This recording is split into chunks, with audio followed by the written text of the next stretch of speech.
அண்மை செய்தியை பார்த்து கொண்டிருக்கிறோம். நீட் தேர்வு தொடர்பாக முதலமைச்சர் மு க ஸ்டாலின் கடுமையான விமர்சனத்தை முன்வைத்திருக்கிறார். அவர் இதுகுறித்து வெளியிட்டிருக்கக்கூடிய அறிக்கையில் பல்வேறு விஷயங்களை குறிப்பிட்டு பேசியிருக்கிறார். ஒட்டுமொத்தமாக நீட் எனும் தேர்வு முறை என்பதே ஒரு மாரல் ஊழல் என்று முதலமைச்சர் அதனை சுட்டிக்காட்டியிருக்கிறார். அதாவது முதல் கோணல் முற்றிலும் கோணல் என்ற வகையில் நீட் தேர்வு இருப்பதாகவும், வினாத்தாள் தொடங்கி தேர்வரை முடிவு வெளியீடு என ஒவ்வொரு நிலையிலும் இது நிறைந்திருப்பதாகவும் அவர் குற்றம் சாட்டி இருக்கிறார். கூடுதல் தகவல்களை செய்தியாளர் அபினேஷிடம் கேட்கலாம். அபினேஷ், இந்த நீட் விவகாரம் தொடர்பாக முதலமைச்சர் தெரிவித்திருக்கக்கூடிய கருத்தின் முழு விவரம் என்ன? காயத்ரி, அண்மையில் மகாராஷ்டிரா மாநிலத்தில் நீட் தேர்வுல முறைகேடு தொடர்பாக சிபிஐ ஒரு வழக்கு பதிவு செய்திருக்கிறது.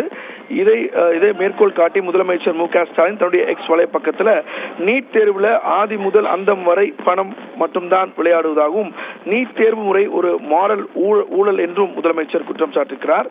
அது போதாது என்று தற்போது வினாத்தாள் தொடங்கி தேர்வரை முடிவுகள் வெளியீடு வரை ஒவ்வொரு நிலையிலும் இந்த குளறுபடி நிறைந்திருப்பதாகவும், முறைகேடு நிறைந்திருப்பதாகவும் முதலமைச்சர் குறிப்பிட்டிருக்கிறார். எனவே நீட்டை பொறுத்தவரை அது முதல் கோணல் முற்றிலும் கோணலாக இருக்கக்கூடிய நிலையில பிஜேபி, RSS பிஜேபி மாநாடுகளில அதிமுகவினர் பங்கேற்றக்கூடிய நிலையில இதை தங்களுடைய எஜமானர்களிடம் பேச நேரமோ மனமோ இல்லையா என்கிற கேள்வியும் பிரதான எதிர்க்கட்சியான அதிமுகவிற்கு முதலமைச்சர் கேள்வி எழுப்பியிருக்கிறார். குறிப்பாக இந்த நீட் தேர்வை பொறுத்தவரை அதை தரம் என்கிறார்கள். ஆனால் நீட் தேர்வுல தேர்வு எழுதக்கூடிய அறைகளா இருந்தாலும் சரி, தேர்வு முடிவுகள் என எல்லா நிலைகளிலும் ஊழல் மற்றும் முறைகேடுகள் நிறைந்திருப்பதாகவும் முதலமைச்சர் தன்னுடைய எக்ஸ் வலைப்பக்கத்தில் குற்றம் சாட்டியிருக்கிறார்.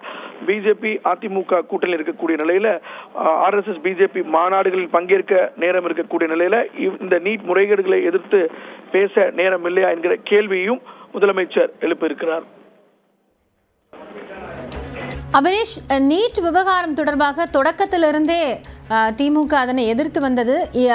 அது தொடர்பான நிறைய விஷயங்கள் அப்படிங்கிறது முன்னெடுக்கப்பட்டது. இருந்தாலும் கூட மீண்டும் தலை தூக்கி இருக்கக்கூடிய அந்த நீட் விவகாரம் அப்படிங்கிறது எது போன்ற ஒரு தாக்கத்தை ஏற்படுத்தும்? இப்போ சமீபத்தில் நடந்த அந்த முருகன் மாநாடு, அதே மாதிரி அதிமுகவினர் பங்கேற்ற நிகழ்ச்சி, இது எல்லாத்தையும் குறிப்பிட்டு பேசியிருக்கிறார். அப்படி இருக்கக்கூடிய சூழல்ல அரசியல்ல இது போன்ற தாக்கத்தை இது ஏற்படுத்தும். நீட் என்கிற அந்த தேர்வு முறையை தொடர்ந்து திமுக எதிர்த்து வருகிறது. எதிர்கட்சியாக இருக்கும் போதும் சரி, தற்போது ஆளுங்கட்சியாக இருக்கும் போதும் சரி, நீட் தேர்வு முறையை ரத்து செய்ய வேண்டும் என்ற நிலைப்பாடு தான் திமுகவுடைய நிலைப்பாடு. தொடர்ந்து அதுக்கு பல்வேறு வடிவங்கள்ல திமுக அரசு பல்வேறு நடவடிக்கைகளை எடுத்து வருகிறது.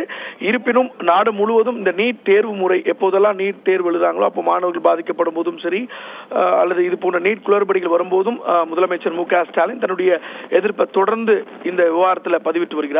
அதனுடைய ஒரு தொடர்ச்சியாக இந்த முறைகேடு தொடர்பாகவும் தற்போது மீண்டும் முதலமைச்சர் இந்த மேற்கோள் காட்டி பேசியிருக்கிறார். அதாவது நீட் தேர்வு முறை அப்படிங்கிறது ஒரு மாணவர்களுக்கு எதிரான ஒரு தேர்வு முறை, மருத்துவ மாணவர்களுடைய கனவை சிதைக்கக்கூடிய ஒரு தேர்வு முறை. அதிலும் குறிப்பாக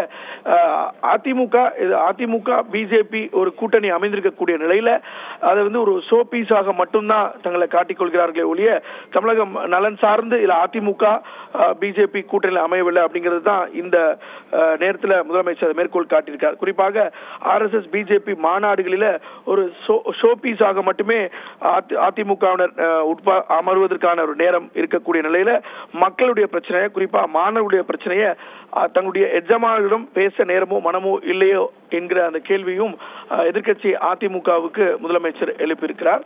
குறிப்பாக இந்த அண்மையில், அதாவது நேற்று நடந்திருக்கக்கூடிய அந்த முருகன் மாநாட்டில் அதிமுகவினர் கலந்து கொண்டாங்க. முன்னாள் அமைச்சர்கள் அதில் கலந்து கொண்டாங்க, கூட்டணி என்கிற அடிப்படையில்.